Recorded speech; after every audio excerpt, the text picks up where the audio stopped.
action. This is Kevin Harlan courtside with Greg Anthony and Brent Barry. David Aldridge will join us momentarily from the sidelines. And with tip-off coming up, we've got just... Well, guys, Anthony Davis's ascent to stardom has been almost as quick as the... Thanks, DA. As I recall, he said that was a tough adjustment, but he's been ahead of the curve ever since. Well, both these teams can get out and run, Brett. We expect a good amount of fast break points in this one. And I like it, Kevin, when teams are able to go back and forth like this. What you start to see is confidence grow in the type of passes maybe that you're going to see from those guards. So maybe more creative 3-on-1 fast breaks and some great highlight material. Isn't that fun to watch? Love it. Get your voices ready. Here we go. And the starting lineup for the Pelicans, Mohammed, he's in at 3. Young is out there with Levin. Then it's Alexis Ajinça, and it's Davis in at the 4 spot. Here's Mohammed trying to claw his way back after a terrible showing in that loss to Boston. And something to keep an eye on tonight.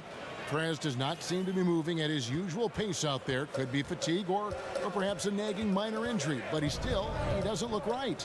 Or it could be that he was out exploring all the things this great city has to offer after dark. I'm Prez. I know I heard I approve that steal. Fans talking about how they saw Presidential some party players at the club last night. And just about a minute into the first quarter. Anthony down low, covered by Mohammed, and a wide open look for Lee. A three-pointer off the mark. New Orleans has come out of the gates quickly. They couldn't put the pieces together, losing that last matchup with Boston.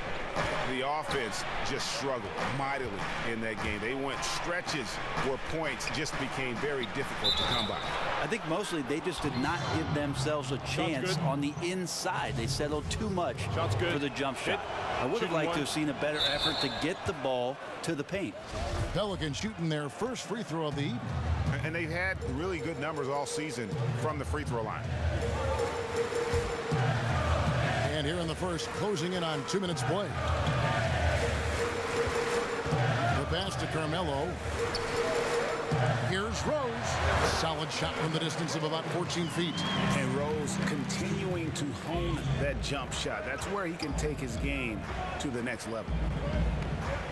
And the one thing about Rose is that, you know, he can still get up for the big matchups. Whenever he faces another great point guard, he seems to play at his best level and loves to push himself and is willing to step up to the challenge. Let's just hope that he can eventually get back to that all-star caliber presence he had just a few years ago. Kyle O'Quinn is checked in for Noah. And with Rose and his injuries, it's not easy for him to put in a work day every day. But as you said, he can light it up on the big stage. And that is why he's such a threat. Even with his numbers being somewhat diminished, Rose knows what it takes to be a successful player at the highest level. You only wish he wasn't robbed of so much of his game due to injuries. Oh, great ball movement there. Outside Anthony. Lee outside. The dish to Rose.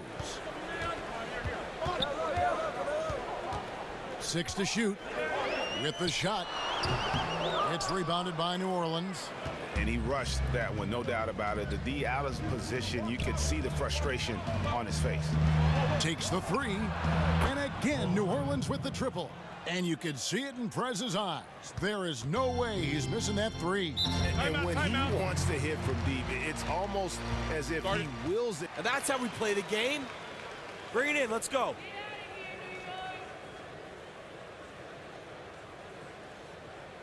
I love the energy, fellas.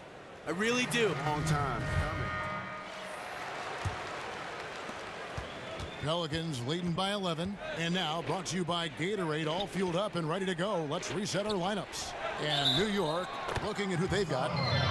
Melo and Porzingis, the 2 stars at the forward spots. Derrick Rose is out there with Jennings. And it's Noah in at the 5, roaming the paint. And for the Knicks and their positive outlook, when New York has a Knicks team that they Love that can capture the hearts of the entire city.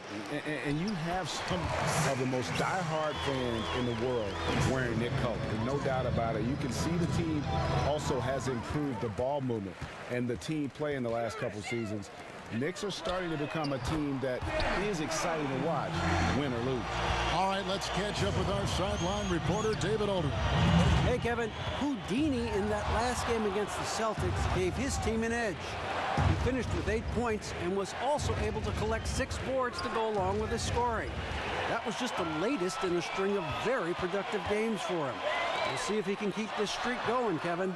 All right, David, thanks. That really was a spectacular game for him, even by his standards, guys. And how about the high standards he has for himself? Really did have it all working for him in that game. Well, the first thing we look at are the numbers, and there was massive production in that game. But to me, it was the leadership that he provided for the team, just invaluable.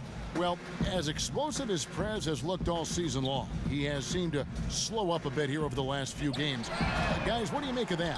I just think it's the season catching up with him. I'll bet my house on that. Right now, Prez is dealing with what is known as that rookie wall. And the first-year players, typically they'll run out of gas just because they're not used to playing this many games in a year. Young for 3, and Young just drilling the 3 there. Nice look. And that's the shot that's dropping for Young when he is playing with confidence. Jennings against Young. Jennings can't get it to go. It seemed like he changed his mind halfway through the layup, tried to go to something else, and flat out choked it. Rose against Evans. Lets it go from 14. And it's Rose missing. New Orleans leading by 15. Muhammad, no good. And you can see the defenders afraid to kind of get in his way a lot of times when he's on his way to the basket. But on that one, they were there. Nice shot by Porzingis. And that was the play to make. Rose making the right read. Evans kicks to Young. Some nice passing here by New Orleans.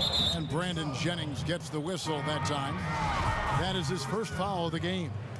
Well, Commissioner Adam Silver mentioned at some point they'll look at potentially expanding the NBA draft to 3 rounds. It's been that before in 1988. It used to be, what, 6, 7 rounds? That's correct. Long time ago, Brent. Should the league go back to a 3-round draft? Why not? How about some of these names deep in the second round? These are kids that get cut immediately. Well, you don't have to watch it, Kevin, but it's be good for the league But to we have love 3 the league, rounds. so of course you watch it. Yeah, and you know, you think about the hundreds of potential players that can make the NBA, certainly be on the summer league roster so that the teams can evaluate them over the next 3 months before the NBA season gets started. So why not 3 rounds? A different look for New York. Kyle O'Quinn is checked in for Porzingis. Thomas comes in for Anthony. And Lee's subbed in for Brandon Jennings. And then for New Orleans, Anthony Davis comes in for Alexis Ajinça. And it's Holiday in for Levens. And the call will go against Houdini. And that'll be his 3rd foul so far. And through the first half, up.